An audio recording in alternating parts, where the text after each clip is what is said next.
Welcome back. A new year. The Fantasy Football Factory. And I'm not alone. Welcome back, Benjamin Mintz, the newest Barstool employee. Again.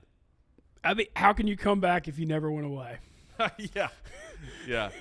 I mean, you were Brick Watch Mintzy for a couple months, but you're back in the fold.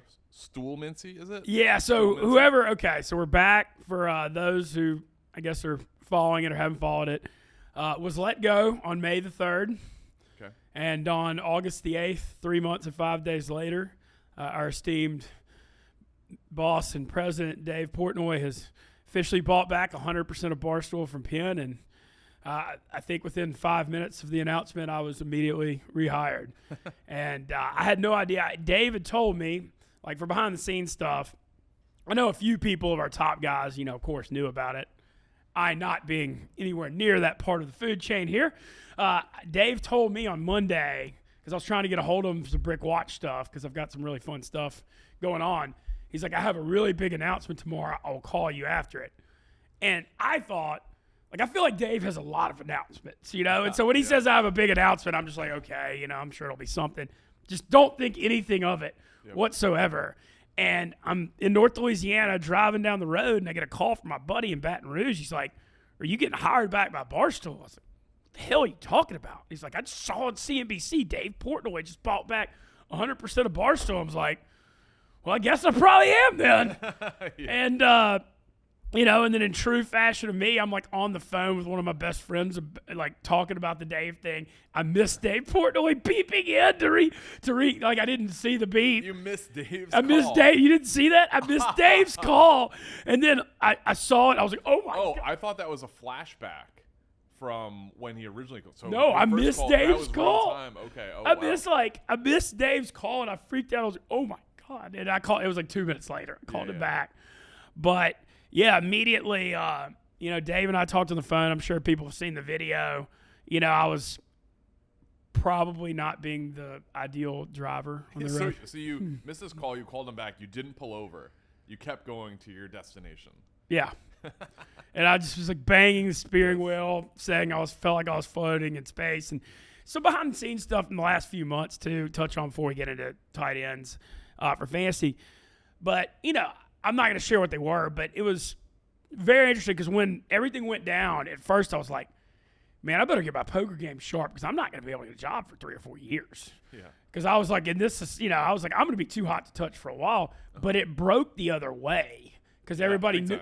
No, because everybody, I think I got the benefit of the doubt because people have seen me publicly that I'm not the most malicious person, I don't think. I just make a lot of idiotic awareness mistakes. And so this is that, but it broke where I had pretty good bit of job opportunities. Yep.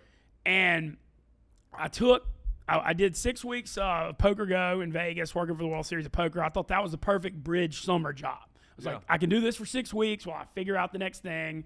That was obvious to me. But I had some pretty, I'm not going to share what they were, but I had some big-time offers.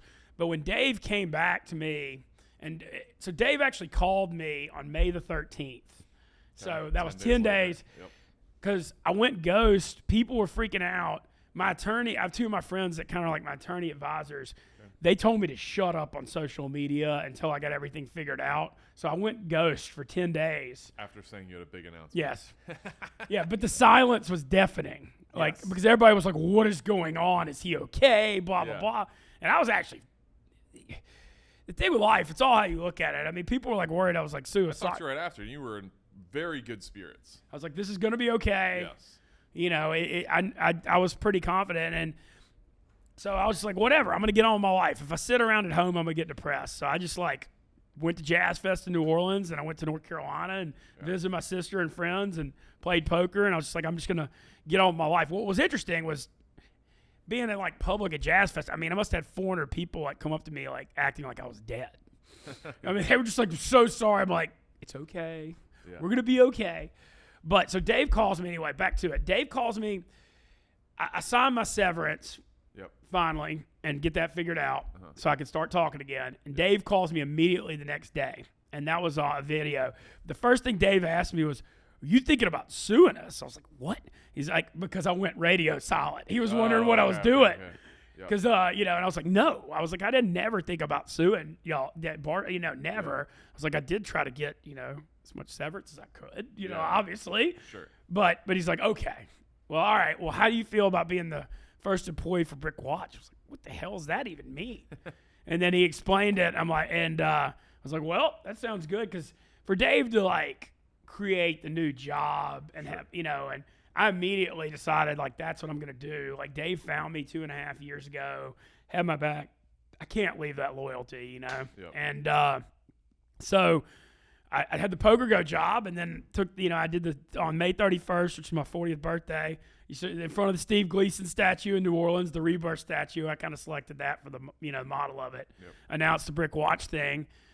And, I was feeling pretty good about it, and the Brick Watch, we had a good initial pop of sales of Brick Watch that he was real happy about, and that video got like 10.5 million views. And, the Poker Go thing, I did 6 weeks in Vegas, which, by the way, Vegas is a 2 to 4 night town. Don't do 6 weeks there. I would say 2 to 3 at best. Yeah. I mean, it really wore me out, Yeah. but it was still fun. I didn't do anything in poker, but had a good summer with that. And, I was kind of getting the routine, getting ready for fall. I'll have some fun stuff going on with Brick Watch, starting to get ready. My first football season in NOLA, and honestly didn't have too much planned in August, just other than getting ready for football. And then this announcement comes out on August 8th, and then within an hour, Big Cat and me are texting and FaceTiming, and he's just like, "I'm buying you a flight to Chicago, and I'm here." And the next day, I'm here for the ACK. And yesterday was like, because I was only gone for 3 months and I already was working remote. Yeah. It was like nothing had changed. It was like so much happened, but it felt like nothing did. Yeah. I mean, Dave owns 2 companies. He's employee number 1 at Barstool is Gas. His employee number 1 at Brick Watch is Brick Watch Mintzy. So there it is. And now, so I changed my social. Some bastard stole Barstool Mintzy, so now I'm Stool Mintzy on Instagram and Twitter. But just can't say enough of it. I mean, I know it's like everybody's just gonna give me crap for brown nosing because Dave's boss, but like, I mean, come on, the stuff he's doing to have him. I mean, everybody within Barstool loves Dave. Like, would go to war for Dave. So I don't think it's any surprise. I shot him a text after. I just said thank you for everything. Yeah. I mean, the stuff he's done for me, and I've only been around 2. I'm not one of the guys that's been here 5 or 10 years. Yep. Yeah. But he, it's unbelievable, and there's no way I could, when he came back with the Brick Watch thing, I mean, I immediately was like, this is what I'm doing. I have other offers. I don't care. Right. And then for this to now happen, and now I'm on. We're recording from the Chicago office, and now I'm on my recruiting visit to Chicago. Yep. Because looking at it from an objective lens, and I try to be that way. Like, we're not with Penn anymore, so the Louisiana properties at Penn and the Barstool Sportsbook app in Louisiana, none of that stuff really matters anymore. So all of a sudden, thinking about moving my life yet again, and I know you're in the process of moving. I'm moving in 2 weeks. Yep. There's a cool vibe with the Chicago thing, though. Yeah. A lot of just great. All of the people I love at Barstool doing it, and I know Dan has wanted this so long, and the office is going to be cool, state of the art, and yeah, there's just a lot to love. But this whole thing's stranger than fiction. How can you make this stuff like? I mean, I slip on a live stream, and it ends up just complete. When I got let go, it hit that pin stock so hard that. I mean, I don't know the details. Dave said it on the final 10 minutes of Barstool Radio. Yep. But, like, there were already some problems. I'm not saying that. But I feel like I might have been the straw that might have been what broke the camel's back on the Penn Barstool thing. Yeah. And then Dave gets it back. It's like. Yeah, you're the first domino. What a wild turn of events. We're happy to have you back. Fantasy Football Factory. We did this the last 2 years, I believe, right? Yeah, we did so last year, we did the preseason stuff like we're doing now, and then we did the Sunday morning thing. And I enjoyed the Sunday morning. Yeah, absolutely. Love talking to all the viewers, all the listeners, so we can get with them, give them last-minute advice once injuries come out. We're undecided about what we're going to do during the season. I think a lot of this, if you've been following the news with Barstool, even if you listen to the first couple minutes of the show, we have to figure out what that is. We're going to do positional previews, and we're going to start today with tight ends. Figure start with a little bit lighter. It's not as deep of a subject as, quarterbacks, running backs, receivers. And we obviously want to cover Mintzy's return. The King is back. The King is back in the tight end world, too. Travis Kelce.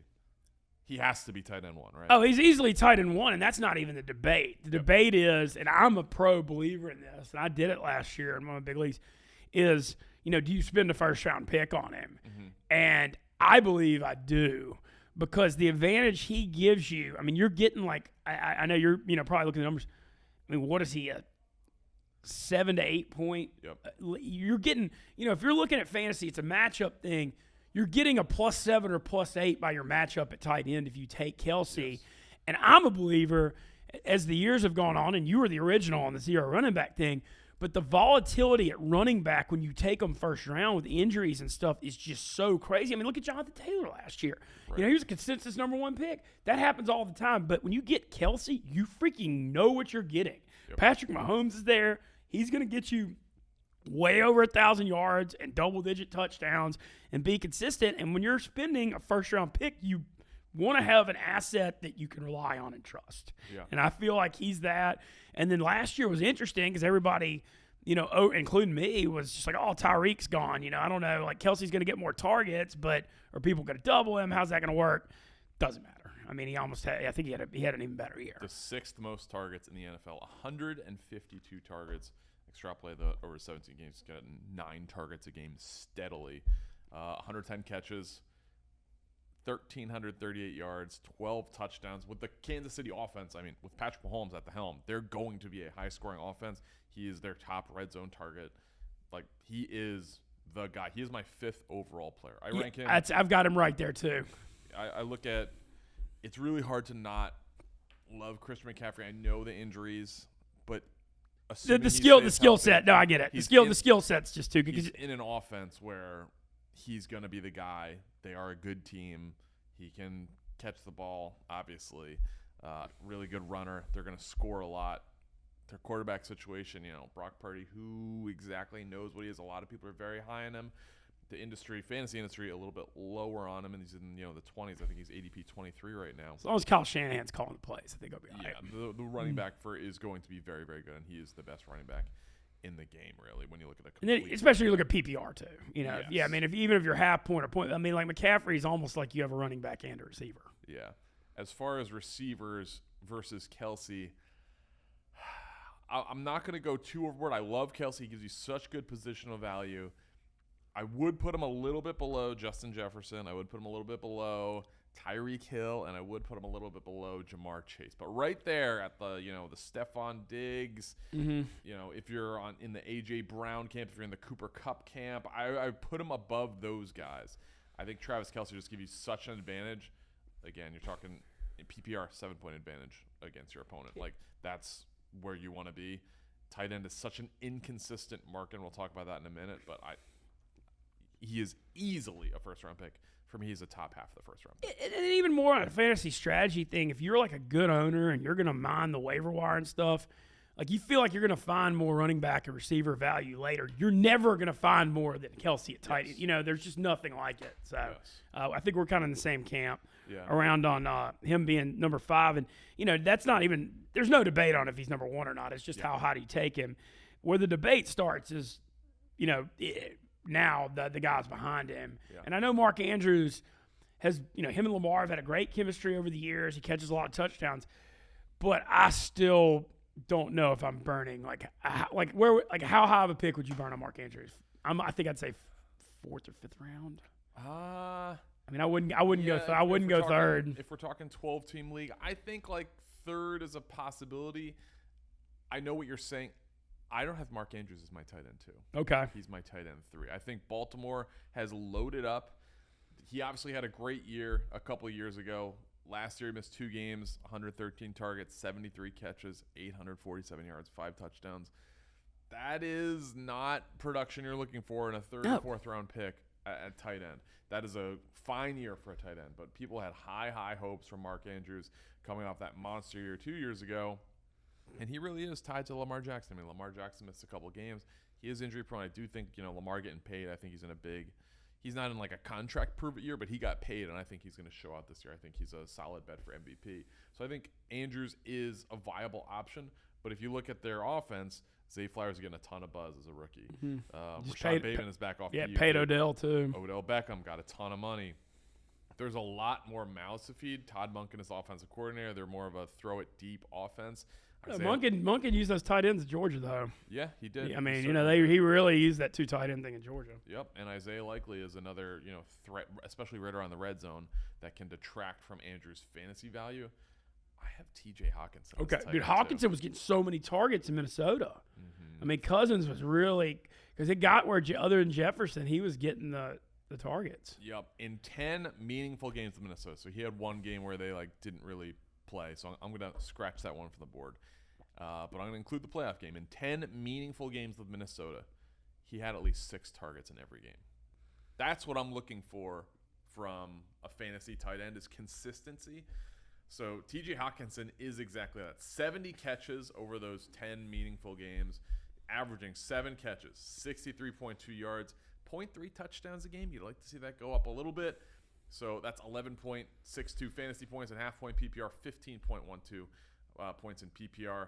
If we're looking at that for an entire season, it would be 119 targets, 1,075 yards, 5 touchdowns. That's all. Again, you want to see the touchdowns go up a little bit, but the catches, the targets, that's where you want to be. So I love T.J. Hawkinson. I know that Minnesota has Jordan Addison now, and I consider that. But Cousins, they're going to throw though. They're going to throw. And Dalvin Cook is gone, so are they really? Yeah, they're not going to be like a crazy run-heavy team with just Alexander Madison. I like Hawkinson as my tight end too, and I like him by quite a bit. As far as where to draft, yeah, that 3rd to 4th round area I think is a little on the early side, but that's kind of like late 3rd, early 4th is probably where you're gonna have to take one of these guys. Okay.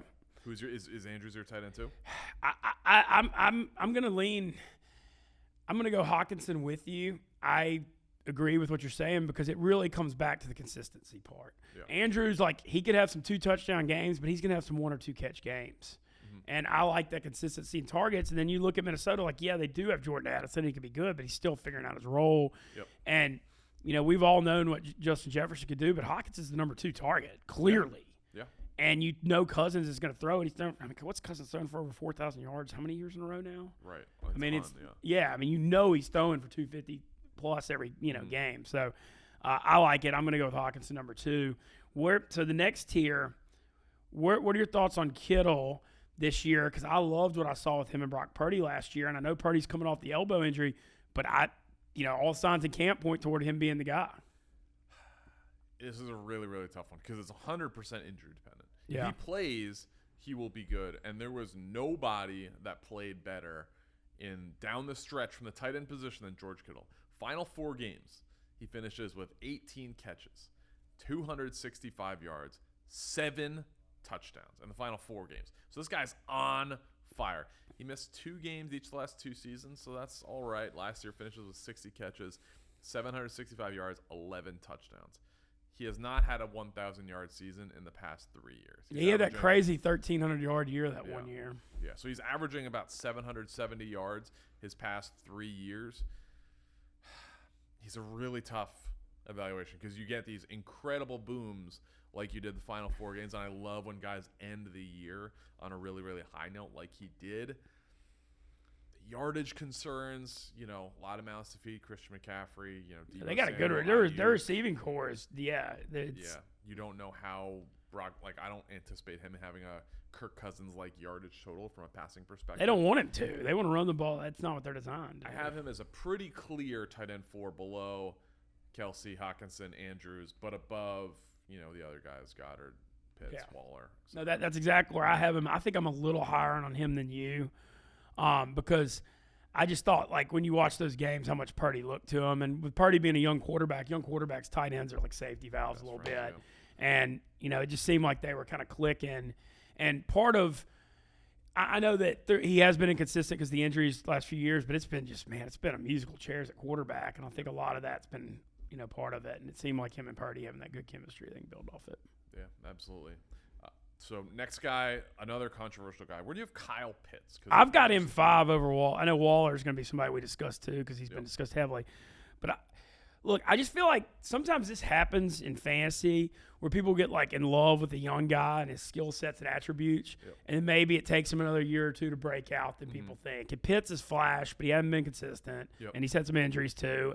And the thing with Pitts too is the quarterback thing. And right now, I don't understand this. I'm not saying Taylor Heineke is some MVP or, the second coming of anything, but I'm starting him over Desmond Ridder. I can damn sure tell you that. And I know Ridder last year was, I think he was a second round pick. But man, I watched a lot of those Falcons games down the stretch. Dude, they couldn't score at the end of the year. I know they had people out, but they were scoring 10 or 13 points a game. They're saying it's going to be Ridder. Yeah. I just can't see how. I don't know. I just, if Heineke starts, I'm going to upgrade Pitts a lot. Yeah, he had a good game against the Bucs, but it was really in the second half when the Bucs took their starters out to rest them for the playoffs. Not overly impressive, but I mean, we're going off of a 4 or 5 game sample size. And he was a rookie. So it's really hard to know what you have in him. I do think starting Ridder is the right decision, but at the same time, you look at this offense. For right now, like Heineke is always a guy you can go back to. It's hard to essentially bench a rookie and go back to Ridder. Okay, I'd let him have a competition and play it out. Yeah, I think they have higher hopes from it, and I don't think anybody's picking Atlanta to win the NFC. So Vegas is a little higher in Atlanta. Their win total's like 8.5. The division is terrible. Like the Bucs, the Panthers, Saints. It's not Saints, great. No, the Falcons. None of those teams, and we're both fans of teams in that division. None of those teams are. I don't think have Super Bowl aspirations. I've seen some people pick the Saints. I think that's crazy. I'm obviously I'm an optimistic guy, but I think the Saints' optimism, a lot of it's rooted on how bad the division is. Yes. Like they have a really weak schedule, and I was like, there's like a path to 9 or 10 wins and winning a crappy division. Yeah, but that's not Super. You're gonna play better teams in the NFC. Yeah, that's what I'm saying. Like I'm not saying that's like a Super Bowl aspiration, but I think that's kind of. Yeah. So just with Kyle Pitts, like they don't throw the ball a lot with Arthur Smith. And they're gonna try to run more with Bijan. Look at the pit, how much they invested, and they got a pretty good O-line. Yeah. So I am not crazy high on Kyle Pitts. I have him as my tight end 6. He's going ADP tight end 5. He went from averaging 60 yards per game as a rookie to 36 yards per game in year 2. He gets targeted a ton, 28.5% of routes run, but he only runs 21 routes per game, which is 28th amongst tight ends. So will they utilize him more? I guarantee they will. But if your ceiling kind of, for the most part, is 60 yards a game, that's tough for me to make a big investment. So, once we get past Kittle, I think there's a pretty sizable drop for next guys. I have Goddard next, but, I don't have him a ton above Pitts. And that gets kind of into a quick discussion about draft strategy. Yeah. I feel like if you really want Kittle or Hawkinson or Andrews, Kelce, get them.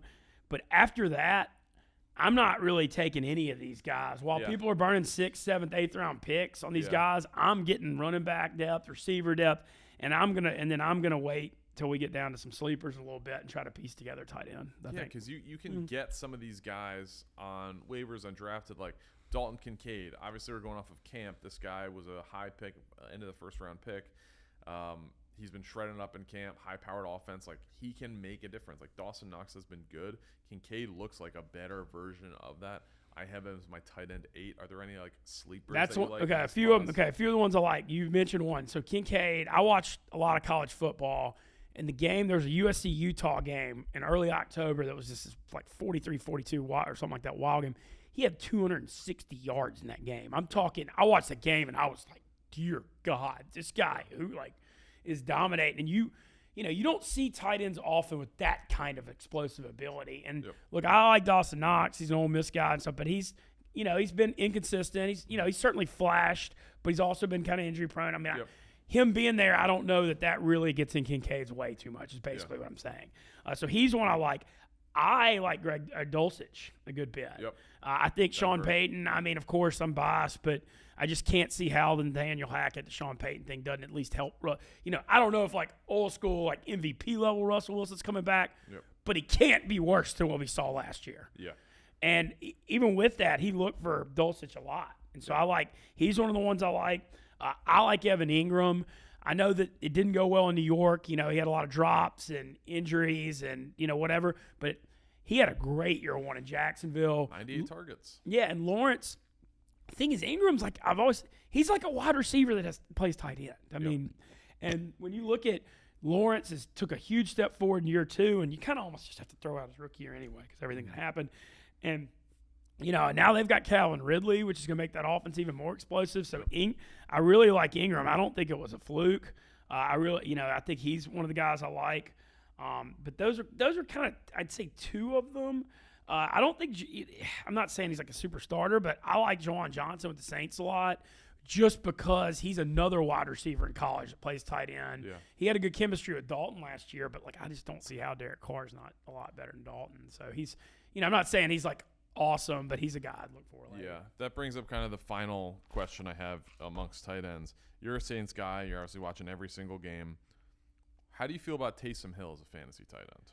I feel good about him the first few weeks while Alvin Kamara's out, because I think they're going to have to use him more in the game plans without Kamara, and that could mean they're going to be looking to get him the ball running, being creative and stuff. I feel like that they'll be using him more at the beginning because of that. Okay. But they also, I don't know. He's a complete boomer bust. No doubt. Jimmy Graham back in New Orleans 10 years later here too. Yeah. I'm not saying in fantasy that means anything, but they do have Jimmy Graham and Juwan Johnson. Yep. So it's not like Hill's even really going to be in that tight end role. He's just going to be that slash gadget, whatever. So like you said, I think it's like a week to week matchup thing. I don't know that you can rely too much on him. I'm not. I guess I pronounce it a Conway for, is that how you say it? Yep. I know that people like him. I'm just this. It's just the Titans offense, man. I don't want anything to do with it, so I'm not too into him. Dalton Schultz left the Cowboys is Houston, but they still have rookie quarterback. That's kind of a work in progress. Cole Kmet just got paid big in Chicago. Yep. Not sure, what's going to work out there. Tyler Higbee had a lot of injuries last year, but with Stafford coming back, I think where he's ranked, he might not be the worst value just because of that. Real. But I just am waiting on and taking some of these guys. Oh, and deepest sleeper I got, Irv Smith in Cincinnati. I know he's always – if he can stay healthy. Yeah, that's the big if, but, good situation with Burrow. Yeah. If he can come back from the calf. Yeah, one guy I would consider who's not being drafted ADP-wise is Tyler Conklin with the Jets. He had some really, really good numbers. Been a top 16 tight end the past 2 years. Obviously, a big bump with Aaron Rodgers. 87 targets in back-to-back years with 60 grabs, about 550 yards, 3 touchdowns. With a better quarterback, I'd expect that to go up a little bit. So I think that he's rosterable. But as far as deep sleepers, I don't have a ton of guys. Gerald Everett, I'm a little bit higher on just because in a very high-powered offense. Tight ends, if you don't get one of the first 4 guys, wait. The deepest sleeper I got is Ferguson for the Cowboys, replacing Schultz, because it seems like Dallas. It seems like Dallas invariably goes the tight end some, no matter who's there, whether through the years. But he's ranked. I'm looking at one ranking thing right now, and he's like 37th. I think he could be a top 20 tight end. But one guy to keep an eye on in Detroit, Sam Laporta. I hear he's having a very good rookie out of Iowa. But that was it. That was our tight end preview. Fantasy Football Factor. We're going to come back. We're going to do quarterbacks after this one, and then running backs and receivers coming with the preseason. But appreciate everybody for tuning in. For Ben Mintz, I'm Stephen Shea. Off the clock. Yeah, how could you, like I said, he can't come back if he didn't go away. Yeah. We'll see you guys next week.